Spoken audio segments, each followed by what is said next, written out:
Halo, kita ketemu lagi di Viredo, video reaksi dosen. Kali ini saya bersama dengan Pak Wiono Poncoaryo dan Bro Boni Suherman. Oke.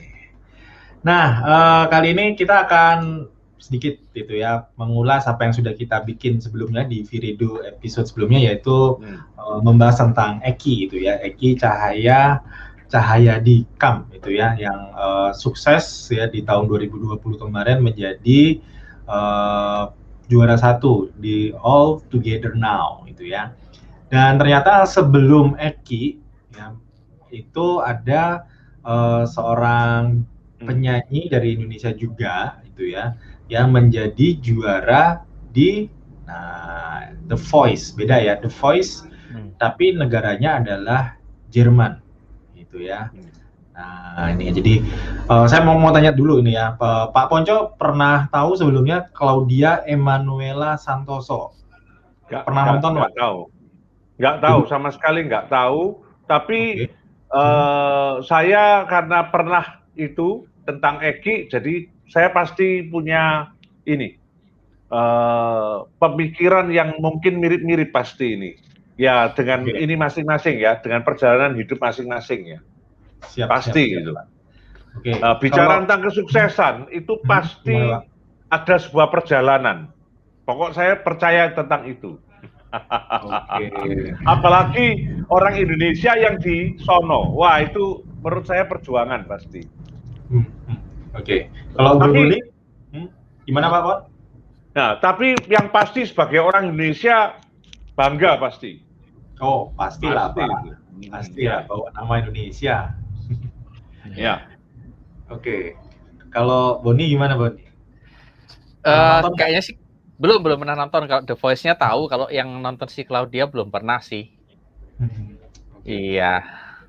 Ya, ini adalah video di mana para juri itu kan, kalau The Voice kan berbeda dengan semacam kontes musik lainnya ya. Kalau di mana kalau The Voice itu para jurinya itu nggak melihat langsung ya.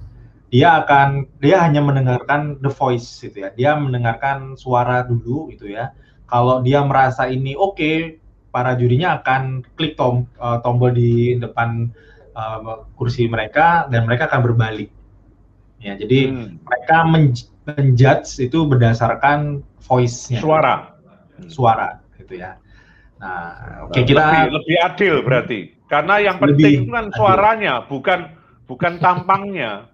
Indonesia itu repotnya itu kalau suaranya bagus terus sayang tampangnya. Loh, kan nggak ada urusan yang kita dengar suaranya.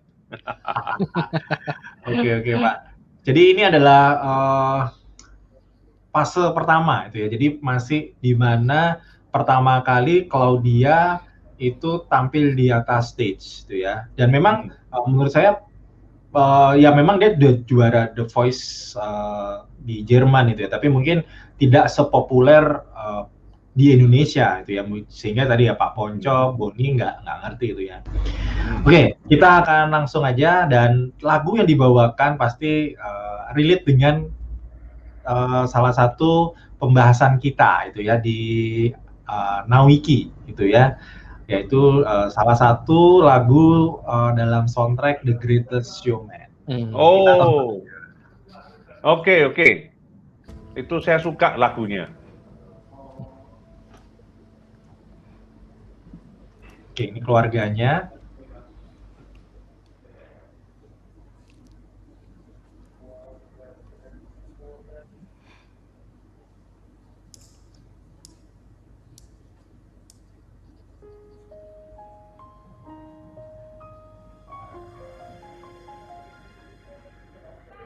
Ya, itu tim jurinya.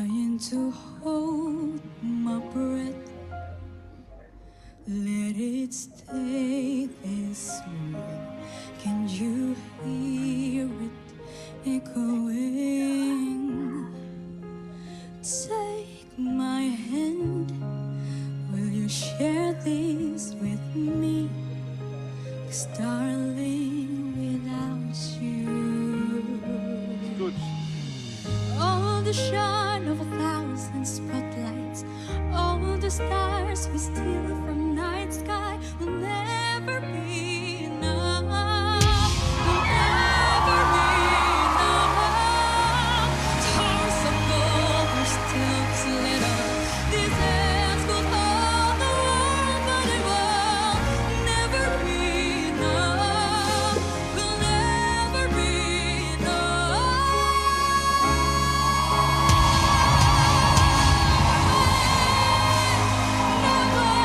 Pak juri balik-balik.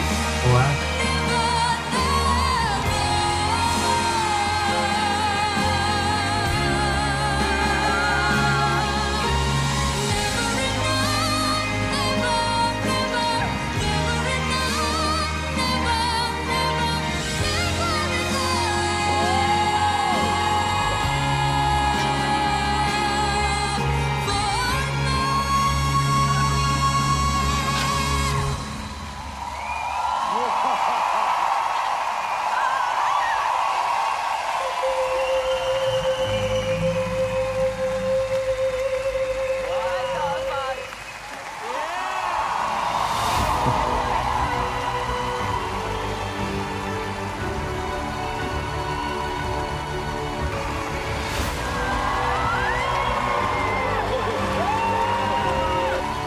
Itu 15 tahun waktu itu kalau salah. Sekarang umur 20 gitu.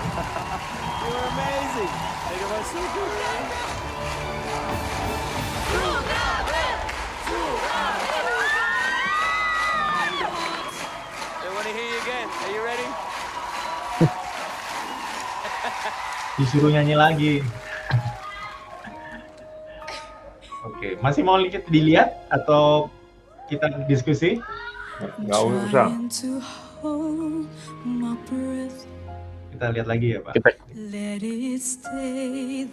Ini sampai jarang banget loh, maksudnya sampai diminta khusus ya iya, untuk nyanyikan lagi.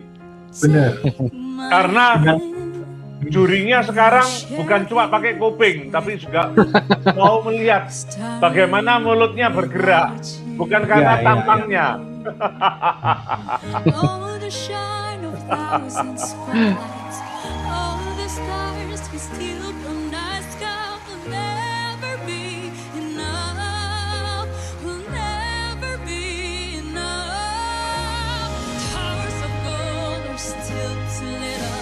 These ends will hold the world, but it will never be. Kayaknya ya jurinya ada ikatan emosional sama lagunya ya. Iya. Sampai Saya pun juga gitu loh. Karena Iya, ya. arti lagunya kan bagus. bener, Pak.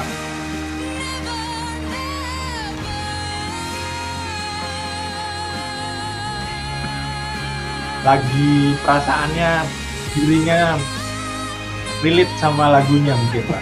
Iya, betul. Ya. Ya, ya.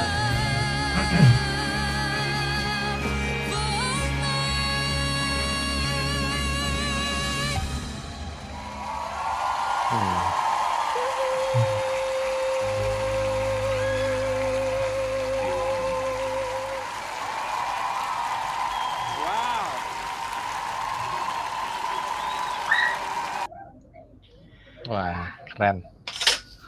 Oke. Sampai ikut berkaca-kaca ini kayaknya Pak Ponco.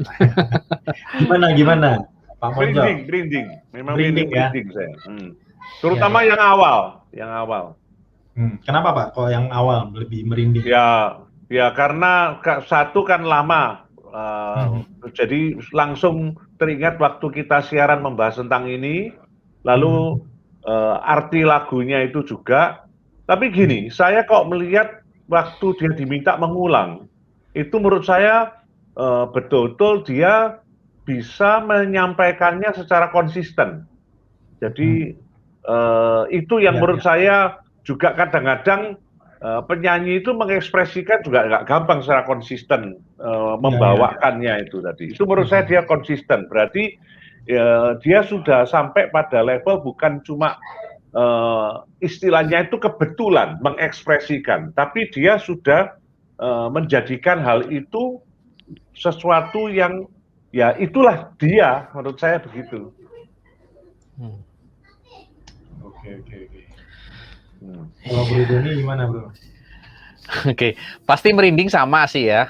Cara dia menyanyi tuh aku pikir emang keren banget lah. Kalau aku bilang sih mungkin dia manunggaling sih sama bakatnya dia menyanyi, terus juga dengan lagunya dia juga aku rasa dia tuh manunggaling, jadi betul-betul dia menghayati lagu itu mau apa. Ya. Oke. Ya, Boni Nah, agak ya. gimana Pak Bon?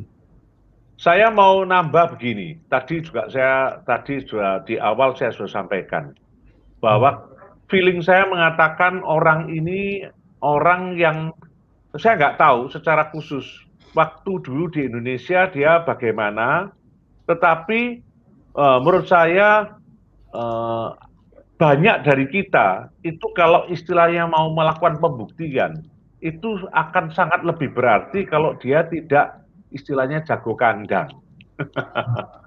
Nah, dia justru membuktikannya ini di Jerman. Padahal saya tahu persis karena saya pernah kan Ubaya juga ada program internasional yang kemudian mahasiswa juga dari Jerman. Ada kekasan antara orang-orang yang dari Jerman. Mungkin kalau saya bandingkan misalkan dengan negara lain. Ya, menurut saya Jerman itu nggak gampang-gampang karena mungkin spirit Deutschland über alles itu mungkin ya. Dia merasa kalau dia jadi kalau dia sampai bisa menghargai itu menurut saya itu pasti memang spesial. Menurut saya itu. Tapi yang tadi yang saya sebutkan untuk bisa spesial itu harus berjuang, harus mengasah diri dan seterusnya. Nah, yang saya seringkali sedih itu kita itu pengen hebat tapi prosesnya nggak mau dilalui dengan sungguh-sungguh. Mestinya kita pengen tahu lebih khusus itu adalah orang ini bisa begitu tuh gimana? Apakah jam terbang dan sebagainya? Kan saya tiba-tiba teringat bukunya si siapa itu, Outlier. Ya, Seth Godin ya. Seth Godin, ya. Ya. Bahwa untuk bisa sampai jadi special outlier itu harus yang namanya 10.000 jam. Salah satu message-nya di situ kan gitu. Nah, 10.000 jamnya dilalui itu loh. Itu tidak gampang. Nah, semoga ini menginspirasi banyak orang muda, apalagi itu kan masih muda sekali. Ya. Terus yang terakhir yang mau saya sampaikan itu bicara tentang bahwa Indonesia masih ada. Di satu pihak, ya tadi kita juga membahas tentang banyak hal yang berurusan dengan yang menyedihkan, bahwa Indonesia kok begitu dan seterusnya dalam menyikapi banyak hal. Tapi di lain pihak juga kita masih punya beberapa hal yang kita bisa banggakan sebagai orang Indonesia. Itu komentar saya dalam melihat ini Claudia ini. Nggak tahu panggilannya apa ya? Claudia Emanuela. Claudia ya. Oke. Gimana, iya. Jadi kalau aku sekilas sambil cek-cek di beberapa sumber itu ya, emang dia tuh sebenarnya bakat musiknya udah kelihatan waktu 4 tahun. Dan yang keren, orang tuanya bisa nangkep itu sebagai bakat yang perlu dikembangin. Nah, ini kan juga tugasnya nggak gampang sih buat orang tua ya, apalagi kita yang sama-sama punya anak ya. Itu keren banget loh. Jadi orang tuanya lihat si Claudia itu mau tidur sering nyanyi, sering dengerin musik. Ya terus mulai dicoba-coba untuk ikutan kelas musik dan seterusnya, akhirnya jadi. Jadi kemampuan orang tua melihat bakat anak ini yang aku lihat menjadi salah satu faktor yang juga perannya gede banget sebenarnya. Selain anak itu sendiri ya. Ya. Itu. Saya tak sharing sesuatu ya. Karena gara-gara Boni ngomong tentang orang tua. Ya. Saya sebagai orang tua punya satu juga dalam tanda kutip rasa bangga. Ya. Itu bukan karena juga bakat, tapi maksud saya gini, bagaimana orang tua mendampingi supaya anak itu punya sesuatu yang dia akan jadikan sebagai bekal tambahan, bukan cuma sekedar yang sifatnya umum, sekolah dan sebagainya. Nah, saya kan yang mungkin rekan-rekan juga pernah tahu bahwa anak-anak saya itu sangat bakat dalam musik, tapi hari ini bahkan misalkan contohnya, walaupun di levelnya misalkan di Ubaya, ya dia pernah dapat the best pada waktu Rektor Cup dapat the best pianis misalkan. Nah, saya waktu dia dapatkan itu atribut itu saya sebagai orang tua meskipun tidak dalam level yang wow seperti Claudia, tapi saya menganggap itu adalah sebuah pencapaian yang waktu saya mendampingi, mendorong sampai anak itu nangis untuk latihan musik. Nah, ternyata waktu terus ditelateni, toh juga, nah kata-kata telaten itu loh. Tekun Nah, ya Pak. marilah, makanya orang tua itu harus telaten, itu poinnya. Untuk bahwa anak itu bisa bosan dan sebagainya, tapi harus telaten, itu. Semoga ini menjadi inspirasi bagi ya setiap orang yang mengikuti, terutama mendampingi anak-anak, supaya mereka bukan cuma harus bakat, tapi kalaupun mereka itu nggak terlalu bakat pun, waktu ditelateni juga ada achievement-nya kok, gitu. Ya, selain Claudia sebenarnya penyanyi Indonesia yang juga sukses di Jerman itu ada Sandy Sundoro. Ya, mungkin kalau itu sudah duluan ya, dulu ya. Iya, sama Pak, tapi bukan The Voice, saya lupa, tapi nanti teman-teman ada yang tahu bisa tulis juga di kolom komentar. Nah, ada Sandy Sundoro dan mungkin kalau yang dari Indonesia tanpa melalui proses kontes ya. Kalau sekarang kontes kan memberikan kesempatan ya untuk berkompetisi. Kan ada Anggun C. Sasmi, terus keren itu. Agnes Monica. Ya. Terus ya mungkin itu ya dua yang mungkin saya tahu ya. Nggak tahu, mungkin ada yang lain penyanyi Indonesia yang kalau selain Daniel Sauleka tuh Indonesia ya? Oh, dia lahir tapi warga negaranya Belanda ya. Oke. Kalau generasi sebelumnya itu yang saya pernah tahu ya, karena itu generasi saya misalkan, itu adalah seperti Tri Utami, Ruth Sahanaya, kan pernah bawa di ajang internasional. Bahkan almarhum itu Utha Likumahua itu juga pernah membawa nama harum Indonesia. Oke. Itu. Pak On tahu nggak? Saya lupa nama grup bandnya. Itu grup band yang dari Indonesia Pak, tahun 50-an yang justru menginspirasi The Beatles dari Indonesia Pak, malah dari kalau nggak salah dari Surabaya. Tahu nggak Pak? Nggak tahu. Bentar. Saya search dulu ya Pak ya. Ya, ya. Pak. Inspirasi The Beatles. Ya, lagi-lagi kan berarti kalau kita mau serius, kita ini bisa kok, gitu loh. Ya. Bisa bersaing ya. Repotnya kita itu ya sudah satu nggak mau serius, yang kedua juga ya nggak mau tekun, gitu loh. Ini Pak, namanya Tillman Brothers. Oh, tahu saya. Cuma saya nggak ya, tahu ya? kalau ya pernah tahu, betul. Nah, ya zaman kecil saya. Iya Pak, itu Boni pernah dengar nggak Tillman Brothers? Belum pernah. Ini ya, aku share screen ya. Ini jadi ini penting juga sih buat ini ya, bahwa sebenarnya kita itu mengangkat Indonesia lah intinya gitu. Ya, betul. Bangsa yang nggak cuman ya pokoknya sebentar mana ya, ini kali ya. Oke. Nah, ini Tillman Brothers. Jadi ini sebelum The Beatles ada, dan ceritanya memang kalau nggak salah si Paul McCartney mereka sampai konser ke luar negeri, Tillman Brothers. Dan aksi panggungnya tuh lebih gila dari The Beatles itu ya. Jadi atraksi panggungnya, musiknya, rock and roll-nya itu lebih ini. Dan ini orang-orang dari Indonesia itu ya, dari Surabaya kalau nggak salah. Mereka sukses dan ini ya itu tadi inspirasi The Beatles itu dengar-dengarnya kabarnya juga dari Tillman Brothers. Jadi artinya kita ini sebagai bangsa yang berbudaya tinggi juga itu ya. Ya. Secara di masa lampau sampai sekarang yang modern itu loh, Pak. Ya, kalau ngomong begitu kan berarti kan gini. Jangan-jangan kita itu waktu di masa lalu memiliki ya istilahnya peradaban yang justru lebih rapi misalkan daripada yang terakhir ini. Nah, kalau ngomong gini kan berarti masalahnya pendidikan ini ya opo. Kalau ngomong gini ya opo, ini repot. Iya, kita nggak bisa merubah masa lalu ya Pak ya. Yang kita bisa betul. Ke depan apa itu ya Pak. Oke. Ini jadi panjang nih pembahasan. Iya. Nanti kita bisa bahas di lain kesempatan ya tentang Yes. Kita nggak cuma ngobrolin tentang akuntansi, nggak cuma ngobrolin tentang ekonomi. Mungkin nanti ada sesi-sesi lain yang spesifik tentang isu-isu tentang kebudayaan Indonesia ke depan bisa seperti apa. Mungkin akan seru ya kalau kita bisa ngobrolin sampai ke sana ya. Tadi Bro Boni juga sempat concern gitu ya bagaimana pendidikan. Tadi Pak Ponco juga sempat nyentil masalah parenting gitu ya. Nggak ada salahnya dong kita nanti akan bahas sampai ke situ. Semuanya terkait memang.